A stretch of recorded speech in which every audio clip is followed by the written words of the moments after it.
गौरी कव्वी का एक बेटा था जिसका नाम जग्गू कौवा था। अब गौरी कव्वी के दूसरे अंडे से बच्चा निकलने ही वाला था। जग्गू बेटा, 1-2 दिनों में अंडे से तुम्हारा भाई निकल आएगा, फिर अपने भाई को नदी पर ले जाया करना। लेकिन मम्मा, मुझे बहन चाहिए। अंडे से अगर मेरी बहन निकली तो मैं अपनी बहन के साथ खेला करूँगा। चुप कर जा मनहूस, अगर तेरे बाप ने सुन लिया तो मार मार कर तेरी पसलियाँ तोड़ देगा। कैसे बहन बहन कर रहा है। गौरी कव्वी के पति कालू कव्वे को भी बेटियों से बहुत नफरत थी। वो बेटियों को जरा भी पसंद नहीं करता था। कालू यार, सुना है तुम्हारे अंडे से बच्चा निकलने वाला है। हाँ, आज या कल मेरे घर में दूसरा बेटा आने वाला है। कालू, एक बेटा तो तुम्हारा है, अब अगर दूसरे अंडे से बेटी निकल आए तो दोनों बहन भाई की जोड़ी बन जाएगी। इतनी बात सुनते ही कालू कौवा कबूतर को पेड़ से धक्का दे देता है। तेरे मुंह में गोबर, कभी कोई अच्छी बात भी कर लिया कर। बेटियां निकले तेरे अंडों से, मेरे अंडे से तो बेटा ही निकलेगा, देख लेना। एक दिन गुजर जाता है। गौरी कव्वी और कालू कौवा इंतजार में बैठे हुए थे। अंडा फूटता है और उनके अंडे से एक सुंदर सी बेटी निकलती है। कालू जी, वही हुआ जिसका डर था। अंडे से तो बेटी निकली है। बहन आ गई, बहन आ गई, मेरी सुंदर बहन आ गई। चुप कर जा जग्गू, मुझे पहले ही बहुत गुस्सा है। ऐसा ना हो कि मैं सारा गुस्सा तुम पर निकाल दूं। मैंने क्या किया है? मम्मा पापा, क्या मैं सुंदर नहीं हूँ जो आप दोनों को मुझे देखकर गुस्सा आ गया है? जग्गू ने तो 2 दिनों तक बात नहीं की थी और इसे देखो, अंडे से बाहर आई नहीं और कैसे काएं काएं करने लगी है। गुस्से में कालू कौवा घर से बाहर चला जाता है। वहाँ जाकर चुप करके घोंसले में बैठ जा। कोई जरूरत नहीं है अपने पापा से यूं हंस हंस कर बातें करने की। कौवे और कव्वी की बेटी डर जाती है और डर कर चुप करके बैठ जाती है। दिन गुजरते के गौरी और कालू अपने बेटे का बहुत ख्याल रखते, लेकिन अपनी बेटी को ना तो कोई अच्छी चीज खाने को देते और ना ही उसे प्यार करते थे। एक दिन गौरी कव्वी और कालू कौवा जग्गू को लेकर बाहर चले जाते हैं और अपनी बेटी को घर में ही छोड़ देते हैं। भी उड़ना सीखूंगी, मैं भी बाहर जाऊं। गौरी की बेटी आहिस्ता आहिस्ता चलकर घर के बाहर जाकर बैठ जाती है। रानू चिड़िया वहाँ से गुजर रही थी। वह रानू चिड़िया से कहती है, आंटी, मुझे उड़ना सिखा दे। मेरे मम्मा पापा मुझे प्यार नहीं करते, वो मुझे उड़ना भी नहीं सिखाते। बेटी हो ना, इसलिए तुम्हारे माता पिता को तो सिर्फ बेटे ही पसंद है, लेकिन मैं उड़ना सिखाऊंगी बेटी आपको। छलांग लगाने से पहले लंबी सांस लो और फिर अपने पंख फैलाकर आहिस्ता आहिस्ता ऊपर नीचे करो। छोटी कव्वी उड़ती है। वो पहली ही उड़ान में उड़ने लगती है। वो हवा में उड़ रही थी। कव्वों की ये बेटी बहुत सियानी होगी। कोई भी छोटा बच्चा इतनी जल्दी नहीं उड़ना सीखता जितनी जल्दी इसने सीख लिया। वो छोटी कव्वी उड़ती उड़ती नदी के पास अपने परिवार के पास चली जाती है और सबको हैरान कर देती है। मुन्नी, तुमने उड़ना कैसे सीख लिया? मेरे पास से एक चिड़िया गुजर रही थी, मैंने उससे पूछा और उड़ना शुरू कर दिया। ये तो बहुत आसान है, मैं अच्छी तरह उड़ सकती हूँ। गौरी, मैंने तुमसे कहा भी था कि इसे कहीं छोड़ आओ, नदी में फेंक दो या फिर पहाड़ों पर छोड़ आओ। दिन गुजर रहे हैं और ये बड़ी होती जा रही है। अच्छा, अब चुप करो, देखो वो कैसे घूर घूर कर देख रही है। दूसरे दिन सुबह सवेरे ही गौरी कव्वी और कालू कौवा मुन्नी को साथ लेकर पहाड़ों पर चले जाते हैं और मुन्नी को एक पेड़ पर बिठाकर उससे कहते हैं, मुन्नी तुम यहाँ बैठो, हम तुम्हारे लिए फल लेकर आते हैं। यहाँ से कहीं जाना मत, हम अभी थोड़ी देर तक आते हैं। कौवा और कव्वी चले जाते हैं। मुन्नी वहाँ शाम तक बैठी रहती है, लेकिन कोई भी वहाँ नहीं आता और फिर मुन्नी रोने लग जाती है। मेरे मम्मा पापा मुझे यहाँ वीराने में छोड़कर चले गए, अब मैं कहाँ जाऊँ? कौन मेरी रक्षा करेगा? मैं करूँगी आपकी रक्षा। बेटी चलो मेरे साथ मेरे घर चलो। मुन्नी खुश हो जाती है। आंटी, क्या आप मुझे अपने घर में रख लेंगी? हाँ, मैं आपको अपनी बेटी बनाकर अपने घर में रखूंगी। रानू चिड़िया मुन्नी को अपने साथ ले जाती है और फिर उस दिन से मुन्नी रानू चिड़िया के साथ रहने लगती है। कालू जी, मुन्नी को कोई चील या फिर जंगली जीव खा गया होगा। अच्छा ही हुआ जो उसे जान छूट गई। कौवा और कव्वी ऐसे बैठे हुए बातें कर रहे थे कि सामने से मुन्नी रानो चिड़िया के साथ उड़ती हुई आती है। कौवे और कौवे, देखना एक दिन यही बेटी मेरा नाम रोशन करेगी। मैं माँ हूँ इसकी, तुम तो इसे पहाड़ों पर मरने के लिए छोड़ आए थे ना। ऐसे कहते हुए रानो चिड़िया मुन्नी को साथ लेकर वहाँ से चली जाती है। दिन, महीने और साल गुजरते गए और फिर एक दिन मुन्नी पढ़ लिख कर कामयाब पक्षी बन जाती है। वो हर काम में अपनी माँ रानो चिड़िया की मदद करती है। रानो चिड़िया अब बूढ़ी हो गई थी, लेकिन उसकी बेटी मुन्नी घर को संभालती। वो सिलाई करती और अपनी माँ की हर जरूरत पूरी करती। दूसरी तरफ बूढ़ी कौवी और कौवा अपने घर में लाचार बैठे हुए थे, क्योंकि उनका बेटा जग्गू कौवा तो 2 महीने पहले ही उनको छोड़कर चला गया था। कालू, अगर आज मुन्नी हमारे पास होती तो वो हमारा ख्याल रखती। गौरी, हम भूल गए जो मुन्नी को घर से निकाल दिया, लेकिन गया समय लौट कर नहीं आता। अब तो हमें ऐसे ही दुखों में मरना होगा। तभी मुन्नी उनके लिए दाल रोटी लेकर आ जाती है। मम्मा ने मुझे भेजा है कि मैं आपको दाल रोटी दे आऊं। शायद आपका बेटा आपको छोड़कर चला गया है। कौवी और कौवा फूट फूट कर रोने लग जाते हैं, लेकिन मुन्नी उन्हें खाना देकर वहाँ से चली जाती है। प्यारे दोस्तों, इस कहानी को लाइक, अपने दोस्तों के साथ शेयर और चैनल को सब्सक्राइब करना बिल्कुल मत भूलना। आपका धन्यवाद। सब छोटे पक्षी बाग में खेल रहे थे। वो बाग बहुत खूबसूरत था, जिसके पास खूबसूरत झरना बह रहा था। फूलों से बना झूला था। तितलियां इधर उधर उड़ रही थी। सब पक्षियों के बच्चे हमेशा वहीं आकर खेलते। छोटू भाई, मुझे प्यास लगी है, मुझे पानी पीना है। तुम मेरे साथ आओ, मैं तुम्हें नदी से पानी पिलाता हूँ। जग्गू अपनी बहन डोंगी को नदी से पानी पिलाता है। गुड़िया खड़ी बड़ी हौसले से उन्हें देख रही थी। फिर गुड़िया झूला झूलने लगती है। अभी गुड़िया झूले पर बैठी हुई थी कि डोली वहाँ आती है। तुम उतर जाओ झूले से, अब मैं बैठूंगी इस पर। क्यों? तुम क्यों बैठोगी? मैं पहले बैठी थी, मैं नहीं उतरूंगी। जग्गू भाई इधर आओ। जग्गू अपनी बहन डोली की आवाज़ सुनकर जल्दी से वहाँ आता है। भाई, इसे झूले से उतारो।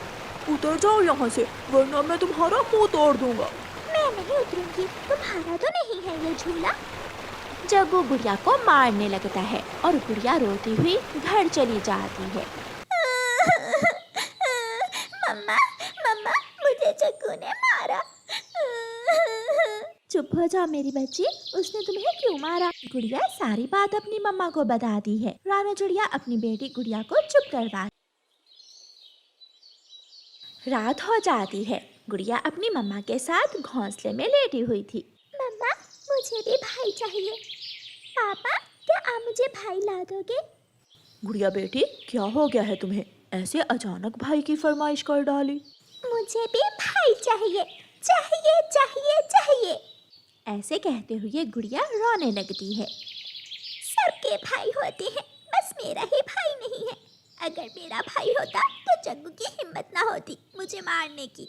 रानो और मानो चिड़े की आंखों में आंसू आ जाते हैं। यहाँ आओ मेरी प्यारी बेटी मेरे पास। तुमने मुझे पहले क्यों नहीं बताया कि जग्गू ने तुम्हें मारा? मैं सुबह उसकी खबर लूँगा। तुम परेशान ना हो, सो जाओ मेरी बेटी। नहीं, मुझे आप अभी ही भाई ला कर दें, मुझे भाई चाहिए। गुड़िया तो एक ही जिद पकड़ कर बैठ गई थी। गुड़िया बेटी, ये देखो, इस अंडे में है तुम्हारा भाई। बस कुछ दिन सब्र करो, जब ये बाहर आएगा तो तुम इससे खूब खेलना। जैसे तैसे करके मम्मा और पापा चिड़िया गुड़िया को सुलाते हैं। सुबह हो जाती है। मम्मा, मैं आज स्कूल नहीं जाऊंगी, मैं भाई के पास ही रहूंगी। प्लीज मम्मा। ठीक है मम्मा, मैं अभी आती हूँ। कहाँ जा रही हो? रुको। मगर गुड़िया तो जल्दी से वहाँ से चली जाती है। गुड़िया फूलों के बाग में जाती है और फिर वहाँ से तरह तरह के फूल तोड़ने लगती है। मेरे प्यारे से भाई के लिए प्यारे प्यारे फूल। गुड़िया वो सारे फूल लेकर जल्दी से घर आती है। इतने सारे फूल, गुड़िया अपने घर को सजाने लगती है। कुछ ही देर में घर सज जाता है। मम्मा, मेरा गुल्लक कहाँ है? अब उसका क्या करोगी? ये मिल गया। गुड़िया जल्दी से गुल्लक तोड़कर उसमें से सारे पैसे लेकर कबूतर चाचा की दुकान पर जाती। कबूतर चाचा, मुझे इन पैसों की मिठाई दे दे। गुड़िया मिठाई लेकर घर आ जाती है। मेरी प्यारी बेटी, बस कर दो, आप थक जाओगी। नहीं मम्मा, मैं नहीं थकूंगी। उसी दिन शाम को अंडा फूट जाता है और उसमें से प्यारा सा गुड़िया का भाई बाहर आता है। मम्मा, ये मेरा भाई है, कितना सुंदर है मेरा भाई। हाँ गुड़िया बेटी, ये तुम्हारा भाई है, ऊपर वाले ने तुम्हारी सुन ली। गुड़िया तो उड़े फिर रही थी। वो सब पक्षियों के दरवाजे खटखटाती है और अपने भाई के बारे में सबको बताती है। ऊपर वाले ने मुझे भी भाई दे दिया है, मेरा भाई आ गया। डॉली डॉली रुको, अब मेरे पास भी भाई है। गुड़िया तो खुशी के मारे उछल रही थी। अपने भाई का सब पक्षियों को बताकर गुड़िया घर आ जाती है। गुड़िया बेटी, तुम खुशी में अपने भाई को मिठाई खिलाना तो भूल ही गई। हाँ, मैं तो भूल ही गई। फिर गुड़िया अपने भाई कुकू को मिठाई खिलाती है। दिन गुजरते गए। गुड़िया अपने भाई कुकू को हर जगह अपने साथ लेकर जाती। गुड़िया की तो उसके भाई में जान बसती थी। कुकू अब बड़ा हो गया था। एक दिन कुकू अपनी मम्मा से कहता है, मम्मा, मुझे मीना बहुत पसंद है, मैं उसे शादी करना चाहता हूँ। अच्छा कुकू बेटा, मैं कल ही मीना की माँ से बात करती हूँ। रानो चिड़िया मीना के घर जाती है और रिश्ते की बात करती है। मीना की माँ हाँ कर देती है। रानो घर आकर सबको बताती है, मम्मा, भाई की शादी हम खूब धूमधाम से करेंगे। मेरे भाई की शादी है, मैं अपनी सब सहेलियों को बुलाऊंगी। ठीक है, अब सो जाओ, सुबह हमें शॉपिंग भी करने जाना है। सब घर वाले बहुत खुश थे। आखिर वो दिन आ ही जाता है जब कुकू दुल्हा बनता है। सब पक्षी रानो के घर पहुंच जाते हैं। कुकू और मीना की शादी हो जाती है। कुछ दिनों बाद गुड़िया का भी रिश्ता आता है और गुड़िया की भी शादी हो जाती है। मम्मा, गुड़िया के जाने से तो जैसे घर की रौनक ही चली गई हो। हाँ बेटा, बेटियों से तो घर में अलग ही रौनक होती है। मुझे भी गुड़िया की बहुत याद आ रही है। कुकू बेटा, तुम आज जाकर गुड़िया को ले आना, फिर छोड़ आएंगे। कहीं जाने की जरूरत नहीं है, वो खुद भी आ सकती है। आज मुझे मेरी मम्मा के घर जाना है, कोई और प्लान मत बनाइए आप। कुकू चुप हो जाता है और मीना के साथ चला जाता है।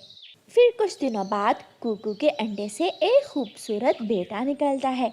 सब बहुत खुश होते हैं। गुड़िया ढेर सारी मिठाइयाँ लेकर आती है। कितना सुंदर है ये कुकू भाई, क्यों ना हम इसका नाम चूचू रखें। हाँ, ये नाम तो बहुत सुंदर है। ये मेरा बेटा है तो इसका नाम भी मैं ही रखूंगी। प्यारे दोस्तों, इस कहानी का अगला भाग देखने के लिए कल तक इंतजार करें।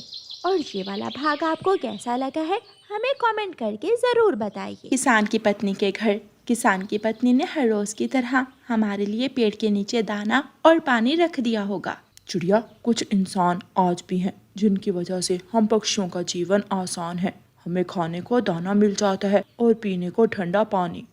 फिर वो तीनों दोस्त इंसानों की बस्ती की तरफ चले जाते हैं। रास्ते में उन्हें कालू कौवा भी मिल जाता है। रुको रुको, मुझे भी साथ लेते जाओ, मैं भी भूखा हूँ। कौवे भैया, लेकिन याद रखना, इंसानों की बस्ती में जाकर कोई शरारत मत करना। ऐसा ना हो कि इंसान को गुस्सा आ जाए और हमारा दाना पानी बंद हो जाए। वो सब फिर से उड़ते हैं। मेरे पक्षी दोस्त आने ही वाले होंगे, मैं उनके लिए दाना पानी रख देती हूँ। ऐसे सोचकर किसान की पत्नी एक मिट्टी के बर्तन में पानी डालती है और दूसरे में दाना। किसान की पत्नी दाना पानी पेड़ के नीचे रख देती है। पक्षी हर रोज की तरह आते हैं और पेड़ के नीचे बैठकर दाना पानी खाने लगते हैं। वो सब बहुत खुश थे, सब कुछ ठीक चल रहा था। लेकिन एक दिन जब किसान की पत्नी बर्तन में दाना डालकर पेड़ के नीचे रखने लगती है तो किसान अपनी बैलगाड़ी लेकर खेत से आ जाता है। वो अपनी पत्नी को देख लेता है। ये क्या हो रहा है? पति जी, मैं हर रोज थोड़े से दाने पक्षियों के लिए यहाँ रख देती हूँ। मेरे पास इतने दाने नहीं हैं जो मैं जंगल से आने वाले पक्षियों को दूं। मेरे पास मुर्गियाँ भी हैं, जो दाना ज्यादा होता है वो मेरी मुर्गियों को डाल दिया करो। पति जी, पक्षी बेचारे बहुत दूर से आते हैं, अगर मैंने उनके लिए दाना ना रखा तो वो कहाँ जाएंगे? मेरी तरफ से भाड़ में जाए, मैंने कहा ना, मेरे पास उन पक्षियों के लिए दाना नहीं है। किसान की पत्नी परेशान होकर दाना पानी रखे बिना ही घर में चली जाती है। पक्षी भी थोड़ी देर बाद आ जाते हैं, लेकिन आज पेड़ के नीचे कुछ भी ना था, ना दाना ना पानी। आज तो किसान की पत्नी हमारे लिए दाना पानी रखना भूल ही गई है।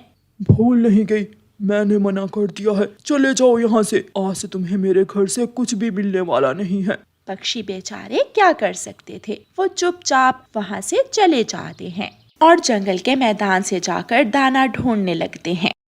दूसरे दिन जब किसान अपने खेत में जाता है तो उसकी मकई की फसल सूख रही थी। किसान अपनी सूखी हुई फसल देखकर परेशान हो जाता है। अभी कल तक तो मेरी फसल अच्छी भली थी, ये क्या हुआ? एक रात में ही मेरी फसल क्यों सूखने लगी? किसान परेशान होकर पेड़ के नीचे बैठ जाता है। थोड़ी देर बाद किसान की पत्नी किसान की रोटी लेकर खेत में आती है। पति जी, हमारी मकई की फसल क्यों सूख रही है? शायद बारिश ना होने की वजह से फसल सूखने लगी है। गर्मी और धूप बढ़ गई है। अगर कुछ दिनों में बारिश ना हुई तो सब सूख जाएगा, मेरा पूरा खेत उजड़ जाएगा। आपने पक्षियों का दाना पानी बंद कर दिया। अगर पक्षी मेरे पास दाना पानी खाने आते तो मैं उनको बताती और वो ज़रूर बादलों को बुला कर ले आते। क्या बादल पक्षियों का कहना मानते हैं? जैसे हम इंसान सब एक साथ रहते हैं, ऐसे ही जंगल के पक्षी, पेड़ पौधे, हवा और बादल एक दूसरे के दोस्त होते हैं। क्या हम चिड़िया को ढूंढ सकते हैं? हाँ, चिड़िया ज़रूर जंगल में ही होगी। तो फिर मुझे चिड़िया के पास ले चलो, मैं चिड़िया की विनती कर लूँगा, शायद वो मेरे खेत को सूखने से बचा ले। फिर किसान की पत्नी अपने पति को साथ लेकर जंगल की तरफ जाती है। एक छोटे से पेड़ पर झाड़ियों के पास रानो चिड़िया बैठी संगीत गा रही थी। किसान की पत्नी अपने पति को साथ लेकर चिड़िया के पास पहुंच जाती है। चिड़िया किसान को देखकर डर जाती है। क्या आप मुझे बंदूक से मारने आए हैं? मुझे माफ कर दें। जो दाना मैंने खाया मैं वो आपको लुटा दूंगी। नहीं चिड़िया, मेरे पति शर्मिंदा हैं, हमें आपकी मदद की ज़रूरत है। मैं एक छोटी चिड़िया आपकी क्या मदद कर सकती हूँ? चिड़िया, मैंने साल भर मेहनत की, सूखे के कारण मेरी फसल सूख रही है। अगर बारिश ना हुई तो सब बर्बाद हो जाएगा। बादल मेरे दोस्त हैं, मैं जाऊंगी। मैं आपकी खातिर अपने दोस्त बादलों के पास जाऊंगी। बरसात होगी, काली घटाएं छाएंगी और आपकी फसल फिर से हरी भरी हो जाएगी। और मेरी दोस्त चिड़िया और इसके दोस्तों को फिर से दाना पानी मिलेगा। फिर रानो चिड़िया अपने दोस्त कालू कौवे के पास जाती है। कौवे भैया, मेरे साथ चलो, हमें बादलों के पास जाना है। चिड़िया, लेकिन अभी तो जंगल में बरसात की जरूरत नहीं है। किसान के खेत में फसलें सूख रही हैं, अगर बारिश ना हुई तो सब सूख जाएगा। फिर कौवा चिड़िया के साथ उड़ता है और दोनों दोस्त उड़ते हुए बादलों के पास पहुंच जाते हैं। चिड़िया रानी, आपने बहुत अच्छा किया जो मेरे पास चली आई। दूसरों की मदद हमेशा करो, मैं भी करूँगा और मेरे दोस्त भी। फिर बादल अपने दूसरे दोस्तों को साथ लेकर इंसानों की बस्ती की तरफ जाते हैं। किसान की पत्नी और किसान ऊपर आसमान की तरफ ही देख रहे थे। काले बादल आते हैं, जोर से गरजते हैं और बारिश शुरू हो जाती है। बारिश छमछम बरसती है और थोड़ी ही देर में हर तरफ पानी ही पानी हो जाता है। जो फसलें कल तक सूख रही थीं, आज वो खुशी से लहरा रही थीं। बारिश थम गई थी, मौसम साफ था, गर्मी का जोर टूट गया था। पति जी, क्या मैं अपने दोस्तों के लिए पेड़ के नीचे दाना पानी रख दूं? हाँ, मैं शर्मिंदा हूँ।